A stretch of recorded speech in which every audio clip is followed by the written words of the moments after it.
The United States really is a vast nation. Its 9.8 million square kilometers is roughly the equivalent of the entire continent of Europe. If you take an airplane from New York to Los Angeles, it's about a 4,500 kilometer trip. By comparison, a trip from London to Moscow is only about 2,800 kilometers. And of course, if you fly from New York to Los Angeles, then you're going to fly over what is often and somewhat derisively called flyover country. But of course, each of those states in the vast middle of America was at one point the American frontier, and they are all important to American history. But one in particular really became the dividing line, the marker between East and West and North and South. The state that the locals call Missouri is incredibly important to American history, not just its prehistory and its early colonial history, but also at the time that Missouri was becoming a state, it really was representative of the challenges that were facing the young nation in the early part of the 19th century, including a little-remembered conflict that nearly sparked a war between the states 20 years ahead of the Civil War. It is history that deserves to be remembered. Missouri was once a central part of the flourishing Mississippian culture that included a 13th century city that was comparable in size to the city of London at the time. The eastern border of the state is the Mississippi River, which means that Missouri saw contact with Europe earlier than you might think, so deep into North America. In fact, Missouri played a role in the American Revolution as part of the little-known Far Western Theater, where the British made raids across the Mississippi in hopes of controlling the river corridor, including a 1780 battle against what was then the tiny settlement of St. Louis, which had been founded by the French but was then under the control of the Spanish, who were allied with the Americans in their war for independence. Missouri became part of the United States with the Louisiana Purchase in 1803, and quickly Missouri demonstrated its position as the jumping-off point for all points west as the Corps of Discovery Expedition under Meriwether Lewis and William Clark, charged by President Thomas Jefferson to explore the new territory, began their expedition there. Missouri would continue to be the dividing line between East and West, and the starting point of U.S. westward expansion. The Oregon Trail, the Santa Fe Trail, and the California Trail all originated in Missouri, as did the Pony Express. The group of fur traders called Ashley's 100 were recruited in Missouri and would go on to explore and map a great portion of the Mountain West. The connection to westward expansion today is memorialized by the 630-foot-tall Gateway Arch in St. Louis. Following Louisiana statehood in 1812, the remaining territory of the Louisiana Purchase was called Missouri Territory. When the Missouri legislature petitioned for statehood in 1818, the proposed state would not only have been the first U.S. state entirely west of the Mississippi River, but also the largest state in the Union at the time, larger even than Virginia, even though Virginia in that day still included the western counties that would eventually form the state of West Virginia. The borders of what would become the state of Missouri really represented the challenges of the time, from relations with other European powers that had interests in North America, to relations with the Native American nations, to the thorny issue in early U.S. history of slavery, and even natural disasters, which offered a unique challenge on the frontier. It's as if all the growing pains of the young nation were all represented in just this one state. The great Mississippi River has many meanders, those sinuous curves, bends, loops, turns, or windings in the channel of a river. One type of meander is called an oxbow, so called because of its distinctive crescent curve, and one such oxbow loop on the Mississippi creates the odd promontory that is the far southwestern corner of Kentucky, called Kentucky Bend. Across the river is the town of New Madrid. New Madrid, as the name applies, was a Spanish settlement, settled in Spanish territory in 1798. On February 7, 1812, the town was leveled by a massive earthquake, part of a series of earthquakes that are still the largest recorded to have hit the continental United States east of the Rocky Mountains. The earthquakes also spurred an exodus of the great majority of the settlers in the area of New Madrid, which ended up benefiting a landowner named John Hardiman Walker. Walker elected to stay in the New Madrid area and gradually increased his land holdings, acquiring the land of the people who chose to leave. In 1818, he controlled nearly 1,000 square acres in the area of New Madrid along the Kentucky Bend. When the territorial legislature applied for statehood, the proposed southern border of the state was to be the latitude line 3630, which formed the border between Kentucky and Tennessee. However, this placed Walker's land not in Missouri, but in the Arkansas Territory. Walker, a powerful political figure, argued that the Mississippi River communities had more in common with the river cities of Cape Girardeau and St. Louis than the Arkansas Territory, and successfully petitioned to have the area included as part of Missouri. It's unclear how much of a direct role Walker played in the decision, which seems to have been supported by the majority of the population, who depended upon the river trade and who preferred to join a state rather than be part of still Arkansas Territory. Some accounts suggest that the people of the area argued that Arkansas had a sickly reputation and was full of bears and panthers and copperhead snakes. Arkansas did not object to the change, so the border was dropped some 50 miles to the 36th parallel, which it follows until it hits the St. Francis River, which it follows back to the 3630 parallel. This creates the odd salient called the Missouri Bootheel. But the 3630, or parallel 36 and 1/2 degrees north of the equator, has another significance. That was a line drawn for the Missouri Compromise, and thus a line that theoretically divided the U.S. north and south. Because when the Missouri legislature petitioned for statehood in 1818, they raised one of the most divisive questions of the nation at the time. Missouri, which had a history of slavery going back to the French colonial period, asked to be admitted as a slave state. The question of slavery had plagued the nation since its founding, and the contest between those who wished to expand slavery, or at least let it be decided in each state by popular sovereignty, and those who looked to limit or abolish slavery, dominated national politics and threatened to cause the collapse of the Union. When Missouri asked to join the Union consisted of 22 states, 11 free states, and 11 slave states. The addition of another slave state would have shifted the legislative balance.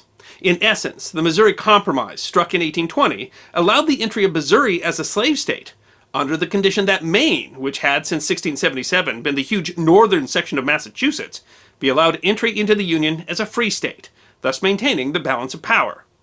In addition, the Missouri Compromise sought to prevent future such conflicts by agreeing that, with the exception of the borders of Missouri established in 1820, slavery would be prohibited in the land of the Louisiana Purchase north of the 3630 parallel. That compromise helped to stave off the U.S. Civil War for more than 30 years. But there was a little-remembered violation of the Missouri Compromise with the Platte Purchase of 1836. When the state of Missouri was finally established in 1821, the western border was a straight line that was defined by the point on the left side of the Missouri River as it met the mouth of the Kaw, or what is today called the Kansas River. From that point, which is 94 degrees, 36 minutes west longitude, a line ran south and north, establishing a straight boundary between Kansas and Missouri. That placed a large section of land west of the longitude, but east of the Missouri River, that became important in the policy of Indian removal. In 1830, the U.S. had passed the Indian Removal Act. The purpose of the act was to negotiate with the native nations of the southern United States to trade their land for land west of the Mississippi. The goal was to prevent tension between the peoples, although it was of course also designed to acquire lands for settlement. The swath of land west of the Missouri border and east of the Missouri River was one such area reserved for relocation. In 1820, this was not an issue. White settlement in the area was sparse, and there was an imperative for new western states to have more manageable straight-line borders. But settlers quickly reached the land, and by 1831, there was already pressure to settle the area, raising the risk of war with the native nations. To stave off conflict, agents, including the Superintendent of Indian Affairs, William Clark, who had been one of the leaders of the Corps of Discovery expedition 40 years before, purchased the land from the Iowan and Sac and Fox nations, creating for them instead reservations in Nebraska and Kansas. Thus, the native peoples, some who had only been recently removed to that land, were again removed, and the area annexed to Missouri. This was not a small change. The land annexed in the Platte Purchase to what was already the largest state of the Union was almost as large as the states of Delaware and Rhode Island combined. As Missouri was a slave state, this amounted to an expansion of slavery north of the 3630 parallel, and thus a violation of the Missouri Compromise. Because it represented an expansion of territory where slavery was legal, the area was largely populated with settlers from slave states. But there was another, potentially explosive issue with the border of Missouri.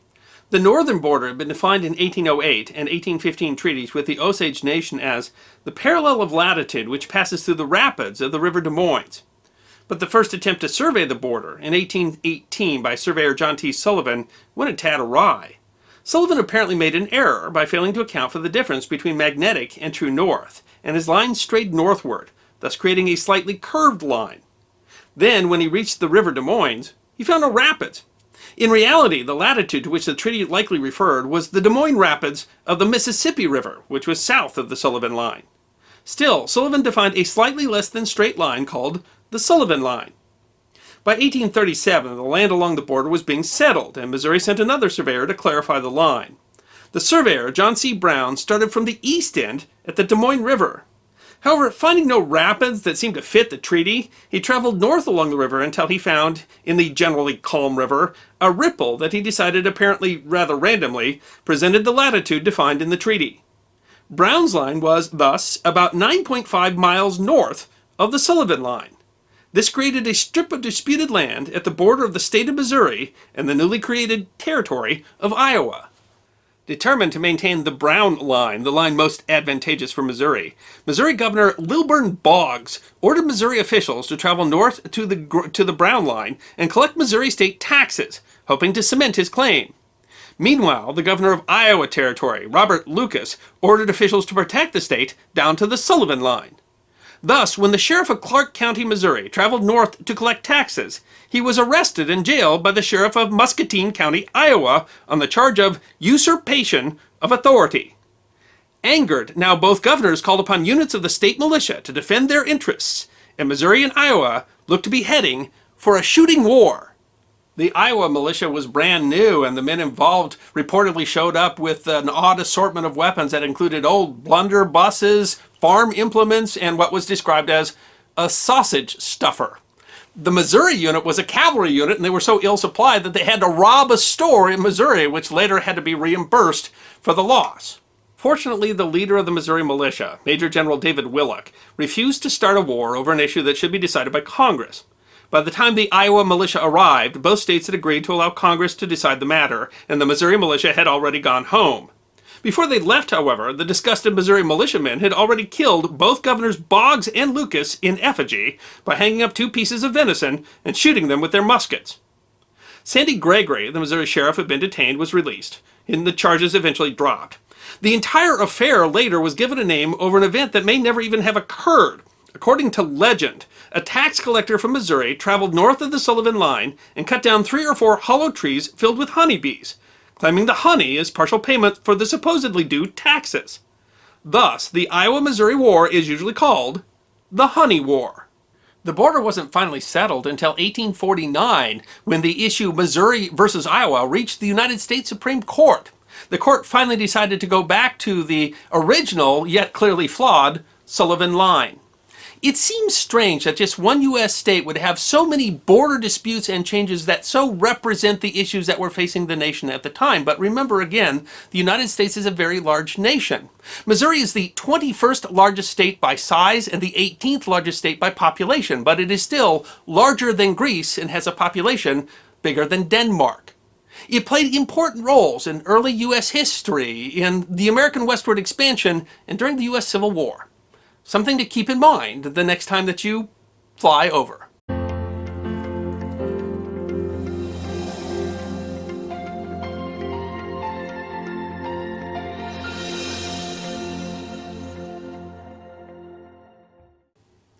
The United States grew from a coastal nation in the 18th century to a nation that crossed an entire continent by the end of the 19th century.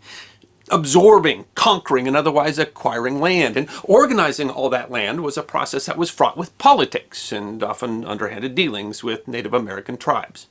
And of all the flyover states, perhaps none are more obscure to the people who fly over than the place where I happened to spend my own youth. The Dakotas. Leaving millions of American schoolchildren pondering the eternal question, why are there 2 Dakotas? And the answer to that question is illustrative of the strange politics of the territorial history of the United States. It is history that deserves to be remembered. Most of the land that would become Dakota Territory was acquired from France in 1803 with the Louisiana Purchase. But the boundary of the vast Louisiana Territory was not firm, and as the United States slowly organized original colonial claims in the Northwest Territory into states, continued border disagreements with British Canada necessitated the Convention of 1818. The convention would determine the boundary between the 2 countries up to the Rocky Mountains, establishing the 49th parallel as the absolute border from the now state of Minnesota through most of what is today Montana. The British ceded land south of the line, which included land that would become Minnesota and the Dakotas. The land west of the Rocky Mountains, what would become modern Idaho, Washington, Oregon, and British Columbia, was jointly administered until it too was split along the 49th parallel by treaty in 1846. The land went through a long series of name and organizational changes over the 19th century. It was Louisiana Territory until the admission of Louisiana. and then renamed Missouri Territory. At this point, the region was still very sparsely populated, covered close to 800,000 square miles. States were slowly carved out of the land: Missouri in 1821, Arkansas in 1836, Iowa in 1846, and Minnesota in 1858. Land that would become the Dakotas spent time as part of Michigan Territory, Wisconsin Territory, Iowa Territory, and Nebraska Territory, and part often fell unorganized.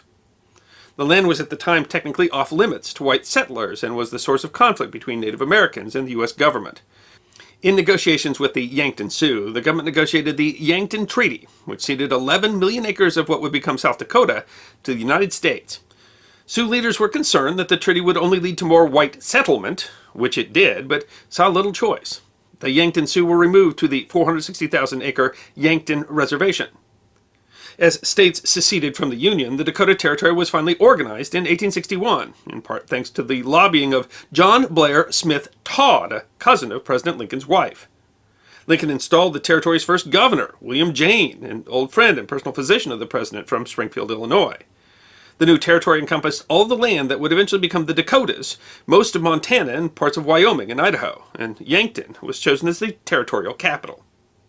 While the Civil War raged, the U.S. Congress put the area through a series of territorial changes, ultimately organizing both Idaho and Montana Territory out of the Dakota Territory and putting the rest of what would become Wyoming into the Dakota Territory.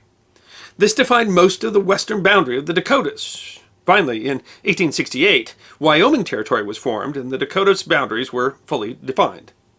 The name for the territory referred to a group of native people who spoke the Siouxian language. According to Etymology Online, the group was recorded by Lewis and Clark in 1809, and the name roughly translates to friendly, or by some accounts, allies. Ironically, conflict with the Sioux, whose word for friendly gave the territory its name, continued. The Treaty of Fort Laramie was signed in Wyoming Territory in 1868. The territory established the Great Sioux Reservation over much of the western part of the Dakota Territory that included the Black Hills. Meant to permanently settle the issues between settlers and Native Americans, the treaty would ultimately fail to do so. But the treaty did reduce the perceived danger of settling in the territory, and the population of the Dakotas boomed from some 13,000 residents in 1870, increasing tenfold to more than 130,000 residents in 1880. In addition to greater safety, the Homestead Act was passed in 1862, which gave significant incentives to settle these sparsely populated territories. The Northern Pacific Railroad, which began construction in 1870, ran through Bismarck and brought many new settlers to the northern half of the territory and tied the area commercially to Minneapolis.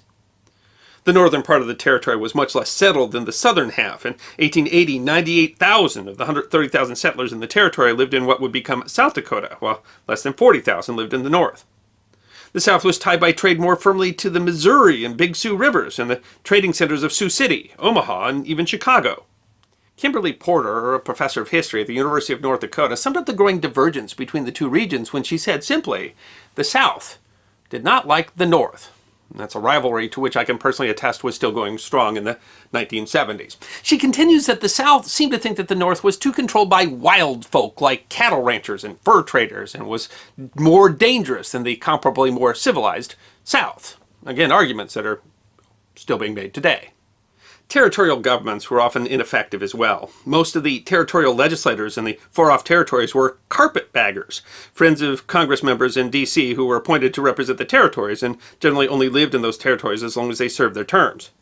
Locals usually resented these representatives who knew little of what it was like to live in the territories or their problems. In 1874, Lieutenant Colonel George Armstrong Custer of the U.S. 7th Cavalry set off from Bismarck to explore the Black Hills, specifically to find a location for a fort, a route southwest, and to assess reports of gold in the region, all despite the fact that it was, by treaty, Sioux territory. Custer set his camp at the site of what today is a town named in his honor, Custer, South Dakota.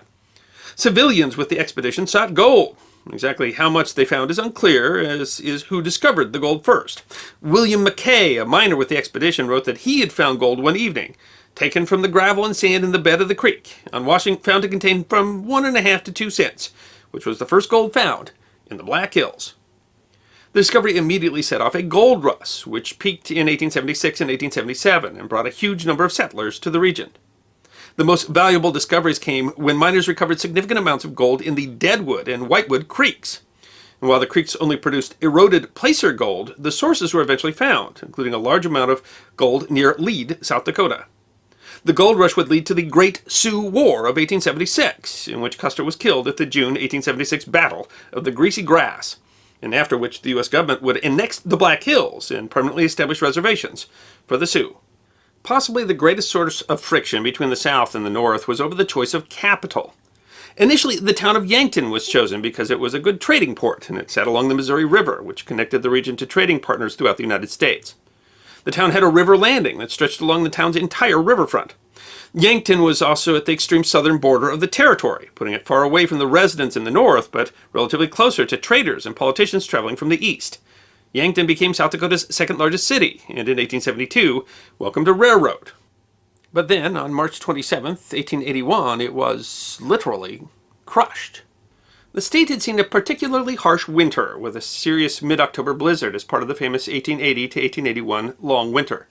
In March, the river had risen so much in Pierre, and yes, it's spelled Pierre, but trust me, Dakotans call it Pierre, that the town was flooded in 4 to 6 feet of water. The melting ice caused an ice jam to burst and sent a deluge of water downstream. Yankton, on the riverfront, was wrecked by the flooding ice, and several steamboats as well as the landings were destroyed. The river trade never fully recovered for the territorial capital. In 1880, Nehemiah Ordway, a New Hampshire state senator, was appointed by President Rutherford Hayes as the governor of the Dakota Territory. He became governor at a moment of huge change for the territory. Between 1879 and 1884, the population of the territory doubled. It wasn't certain at the time how or even whether the territory would be split into more than one state. Yankton was no longer necessarily the first choice of capital. After the flood, its importance as a commercial center had waned, and it was about as far from the rest of the territory as it could get. Ordway had advocated for the admission of the territory as a single state, and it came as a surprise to the people of the territory when he created a commission to study the cost of moving the government offices. There was a lot of resistance to moving the capital. Ordway was only able to get the commission when he threatened to veto consideration of communities whose representatives didn't support the study. The commission determined that a parcel of land and about $100,000 is what it would take to move the government. It also recommended a location more central to the territory. Probably the move would have been resisted no matter what, but there seemed to be clear corruption in the committee.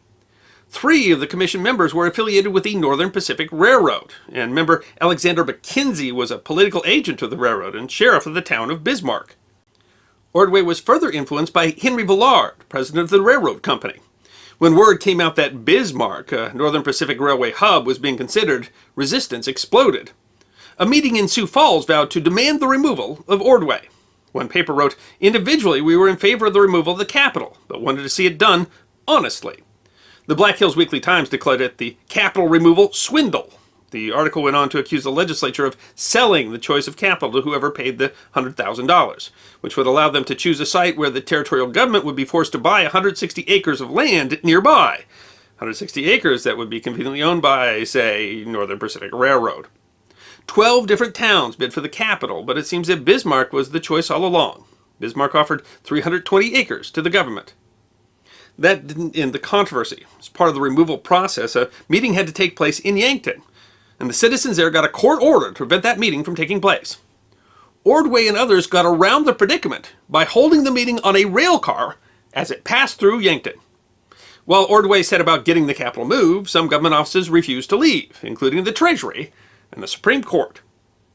Dakotans from the southern half organized the Dakota Citizens League and held a constitutional convention in Sioux Falls for only the southern portion to become a state. Congress refused to approve it. In 1885, they tried again and petitioned to move the capital south to Pierre. This attempt was even passed by the House of Representatives, but it failed in the Senate because of fears that both states would be Republican and the balance of the Senate would be upset. President Grover Cleveland offered a compromise that Montana, Dakota, New Mexico, and Washington should be admitted together, as 2 were expected to be Republican and 2 others Democrat. Republicans took the fight for Dakota statehood in the elections of 1880 and won both the presidency and control of the Senate and House. Before Cleveland left office, Congress passed an enabling act splitting the territory into 2 states, and 9 months later they could be admitted as states by President Benjamin Harrison, as could Montana and Washington. Amazingly, disagreements still remained. The southern part of the territory wanted to be called Dakota and suggested that North Dakota should be called Pembina. Pembina, in fact, was the older name. In earlier suggestions, Pembina had been the choice, and the region had often been called, in the past, Pembina country. South Dakota also had about twice the population of the northern section, more than 300,000 in 1890. The issue was that North Dakota insisted that its wheat was already famous under what they called the trademark Dakota, and refused to lose it. Neither side was willing to budge on the subject. When the papers for officially admitting the states reached President Harrison's desk, yet another issue arose. Which state would be admitted first? Unsurprisingly, neither one wished to go second. To solve the important dispute, Harrison had his Secretary of State, James Blaine, shuffle the papers and expose only the signature line of the paperwork. Harrison signed his first one and then the other, and no one in the room was meant to know which was signed first. Today, most often, North Dakota is listed as the 39th state and South Dakota as the 40th state, but officially, they're the only two states of the Union that were admitted simultaneously. And if anybody in that room in November of 1889 knew which one was actually signed first, they never seem to have said. Now, I'll give fair disclosure here. I grew up in South Dakota, but I mean, of course, no disrespect at all to those few unwashed barbarians who managed to eke out a living north of the border. I mean, it's perfectly nice up there in North Dakota, or at least we can all agree that it's better than Nebraska. In all sincerity, the Dakotas were not the only territories that became states amid controversy and even violence. But the rivalry between North and South Dakota is certainly somewhat unique, coming as it did at the end of the frontier era, amid the bald corruption of the Gilded Age. And the rivalry between North and South Dakota might seem trivial today, but it is an interesting part of history that is representative of the politics of the nation at the time, and of course has left its mark on the map of the United States.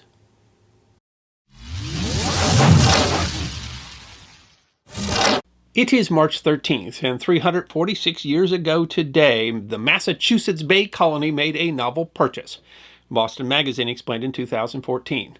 On March 13th, 1677, the imperial dreams of Massachusetts came to fruition, for on that day our colony bought Maine for 1,250 pounds sterling. At today's exchange rate, that's about $1,500. 143 years later, that investment and Massachusetts' imperial dreams would come to an end in a compromise that was highly controversial and left the new state's borders still in dispute.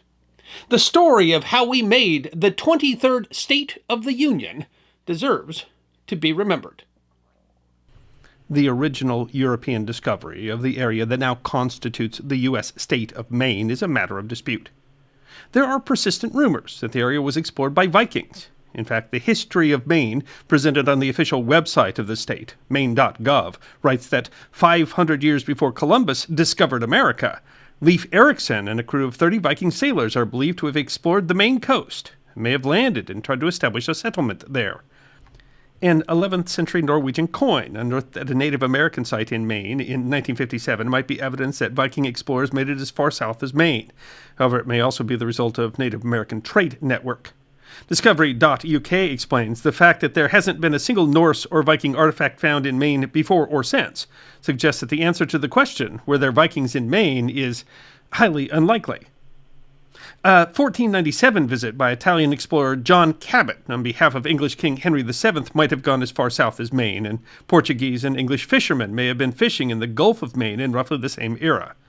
European attempts at settlement began at least in the early 17th century, with a French settlement established on St. Croix Island in 1604.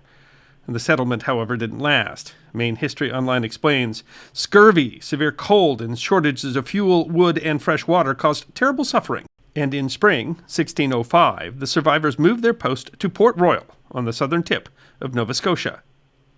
In 1605, English explorer George Weymouth was sent to the area in search of the supposed Northwest Passage to the Orient. In addition to exploring in Penobscot Bay, Weymouth kidnapped 5 Native American men, eventually presented 3 of the men to an investor in his voyage, Sir Ferdinando Gorges, governor of the important English port of Plymouth. The World Biographical Encyclopedia explains, Gorges took 3 of them into his house, teaching them English and learning much about their country in return. This would have significant implications for English colonization in North America.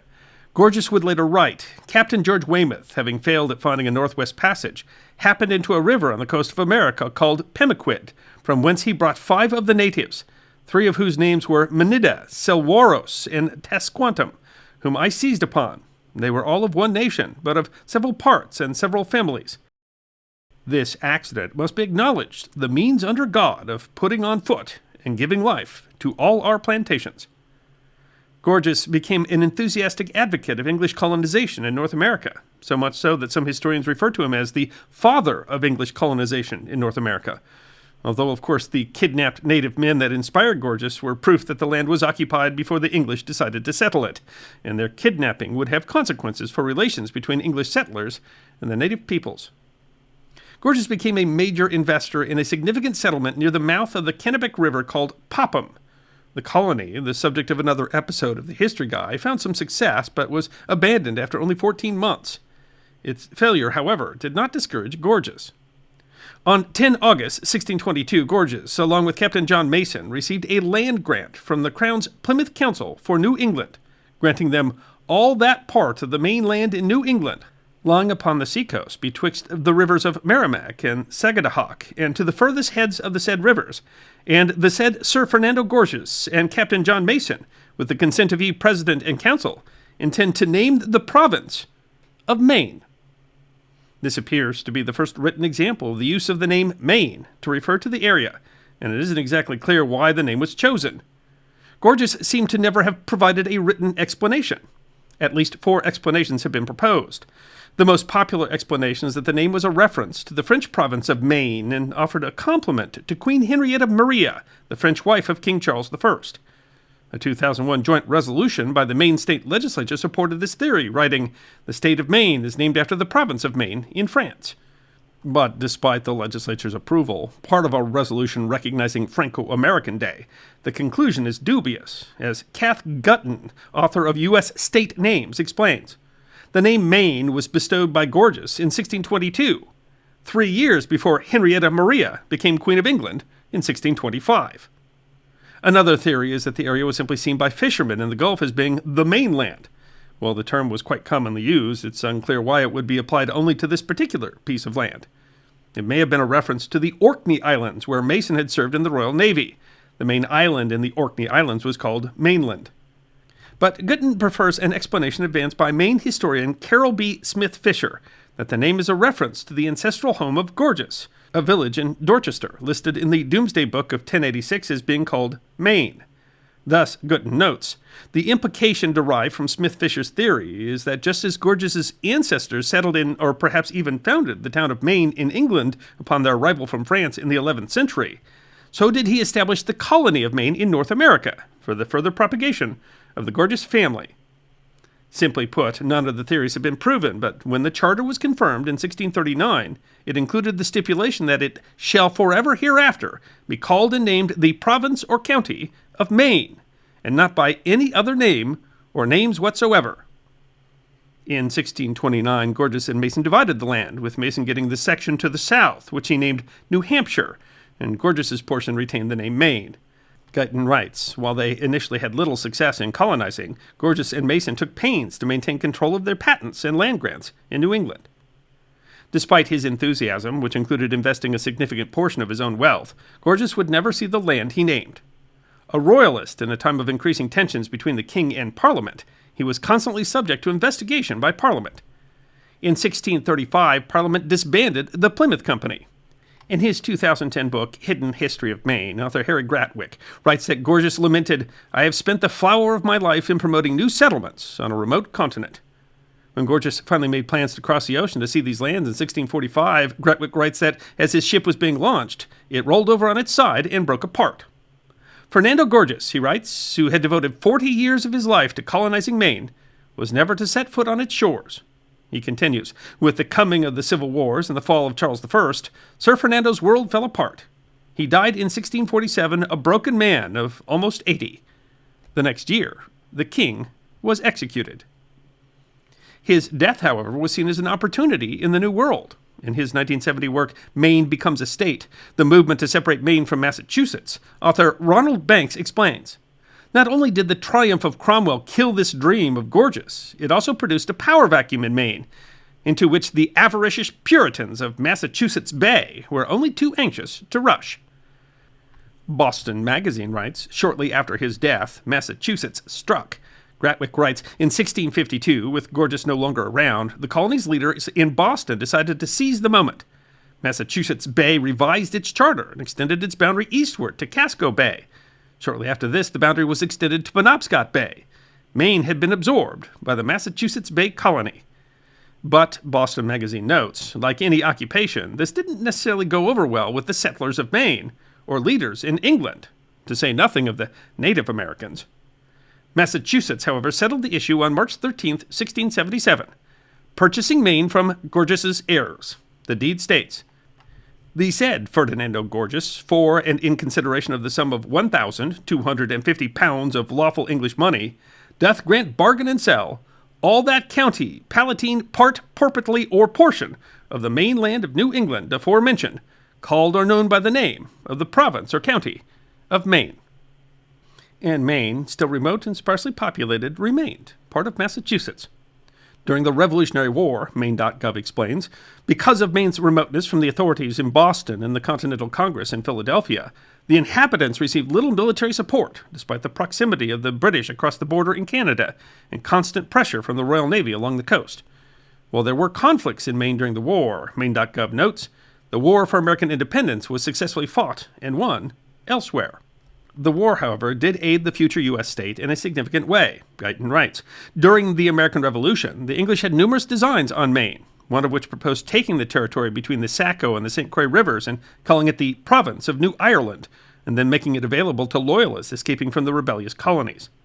But the plot came to nothing, and the Paris Treaty of 1783, which ended the war for independence, ended also any claim of the English to the province of Maine.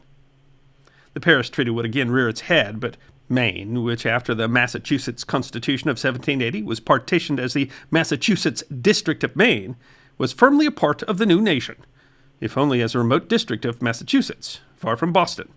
Banks writes, the American Revolution, nevertheless, proved to be a watershed in the history of Maine. With the Treaty of Paris concluded in 1783, the district, no longer harassed by wars, embarked on her first period of sustained growth and development. Between 1784 and 1820, the population increased some 450%. Maine had a large availability of land, and settlers flocked to the area. But with growth came discontent, Banks writes. Clearly, many believed that Boston understood but very little of the peculiar nature of the problems that Maine people faced. Agitation for separation from Massachusetts began as early as 1785, Banks notes. January 1st, 1785 saw the first number of the first newspaper printed in the District of Maine, the Falmouth Gazette. According to William Williamson, Maine's noted historian, Benjamin Titcomb, the scion of a well-to-do Falmouth family, and Thomas B. Waite, formerly associated with the Boston Independent Chronicle, founded the Gazette for the purpose of promoting separation. Various committees and conventions were convened, supporting independence over the coming years. The breaking point, however, came as a result of the War of 1812, Maine.gov explains. The seizure by the British of the entire coast of Penobscot Bay further deepened the economic hardships of the residents of Maine. The Massachusetts legislature refused to take any action to relieve or defend Maine, and instead improved their own fortifications. The New England Historical Society writes, Governor Caleb Strong refused to send Massachusetts militiamen into the fight. He left Maine on its own. The British captured Castine, Belfast, Eastport, and sacked Bangor and Hampden. While the Treaty of Ghent, ending the war, re-established the boundaries of the 1783 Paris Treaty, Maine.gov writes, the most important result of the War of 1812 upon the citizens of Maine was that it fanned the movement for independence from Massachusetts. This had been a growing issue before the war, but the utter failure of Massachusetts to assist the District of Maine in any way brought the matter to a head.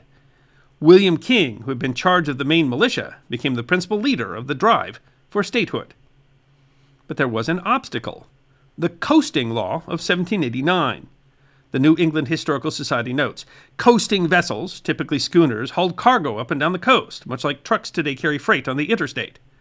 The 1789 law required coasting vessels to clear customs in every state except the state next door. As a part of Massachusetts, Maine coasters didn't have to clear customs until they reached New Jersey, a considerable advantage to Mainers. If Maine were to separate, coasters would have to clear customs in Massachusetts, costly and time-consuming prospect. As a result, 2 votes on the question of statehood failed in 1816. The New England Historical Society continues. William King realized the coastal towns voted against statehood because of the 1789 coasting law. Maine statehood would hurt Maine shipping and shipbuilding. Fortunately for William King, he had a brother, Rufus, a U.S. Senator from New York. Rufus King and other allies in the Senate managed to revise the coasting law. And so, on July 26, 1819, Maine took its 6th and final vote for statehood. A total of 17,091 voted for full Maine statehood versus 7,132 for remaining a province of Massachusetts. Massachusetts could hardly resist the vote. The website Mass Moments explains, although its pride was wounded, the Massachusetts legislature conceded, reluctantly passing a statehood bill for Maine in late 1819. There was only one condition. Statehood required the approval of Congress and the President. If statehood was not approved by March 4, 1820, Maine would remain a part of Massachusetts. But then a twist. Missouri had also applied for statehood in 1818, and it was clear that the population of Missouri would vote to be a slave state. Maine statehood became tied to Missouri's. To maintain a balance of power in the Senate, Missouri would be admitted as a slave state only if Maine was admitted as a free state. Mass Moments continues. Mainers had begun campaigning for statehood in the years following the Revolution. The Massachusetts legislature finally consented in 1819. What no one in either Massachusetts or Maine foresaw, however, was that Maine's quest for statehood would become entangled in the most divisive issue in American history, slavery. Most Mainers supported abolition. They were dismayed that their admission to the Union was linked to the admission of Missouri as a slave state. Despite their long struggle for independence, when the vote came, the website of Bowdoin College explains, 5 of Maine's 7 congressmen, Martin Kinsley, Joshua Cushman, Ezekiel Whitman, Enoch Lincoln, and James Parker, wanted to prohibit slavery's spread into new territories. In 1820, they voted against the Missouri Compromise and against Maine's independence. But to no avail, the compromise passed. Mass Moments writes, Massachusetts lost over 30,000 square miles of land as its former province of Maine gained statehood. Statehood came on March 15, 1820, 143 years and 2 days after Massachusetts had purchased Maine from Ferdinando Gorges's heirs. But there was another problem. As population and lumbering moved north, there was a conflict over the border. The source of the problem was the 1783 Treaty of Paris. The website Maine History Online explains the negotiators who drafted the Treaty of Paris that ended the Revolutionary War had failed to specify a clear boundary between Maine and New Brunswick. But while the disputed territory remained unsettled, little thought was given to defining it. When residents tried to incorporate a town in the disputed territory in 1830, New Brunswick raised militia. But under the Treaty of Ghent, a neutral third party could be used to resolve border disputes. The U.S. and the U.K. agreed upon King William I of the Netherlands, who found the description in the 1783 treaty to be inexplicable and impractical. William proposed a compromise, but Maine opposed it. The history website EarNow explains Maine responded by changing its strategy. It now maintained its boundary claims were part of a larger national issue, states' rights. This was an odd shift. Maine had taken the position of the slave states it had opposed in 1820. EarNow continues.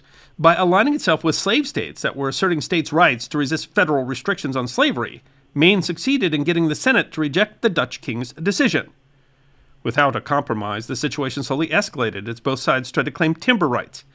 By 1838, both sides were raising militia. Congress authorized the raising of 50,000 troops should U.S. territory be invaded. Armed conflict was only avoided by the arrival of U.S. General Winfield Scott, who managed to convince the militia to draw back as the two governments negotiated a compromise. The bloodless near-confrontation became known as the Aroostook War, after the Native American name for the disputed area. While there was no shooting, 38 militiamen were known to die in the war of accident, exposure, or disease. In the end, the United States Secretary of State, Daniel Webster, negotiated a compromise with the British diplomat Alexander Baring, the first Baron Ashburton. EarNow credits Webster's legendary political skills with convincing Maine to accept this new compromise. He anonymously inserted stories into Maine newspapers that made it sound like this compromise was actually Maine's idea, and he threatened the governor of Maine with a map that had supposedly been drawn by Benjamin Franklin during the negotiations for the Treaty of Paris, which supported the British view of the border and made it look like this new compromise was actually operating in America's favor. In the end, the treaty was accepted by all. It was signed on August 9th, 1842. Ironically, this new deal gave the United States some 900 square kilometers less land than if it accepted the original compromise that was offered by the Dutch King, William I. I hope you enjoyed this episode of The History Guy. Check out our community on thehistoryguyguild.locals.com, our webpage at thehistoryguy.com, and our merchandise at teespring.com, or book a special message from The History Guy on Cameo. And if you'd like more episodes on forgotten history, all you have to do is subscribe.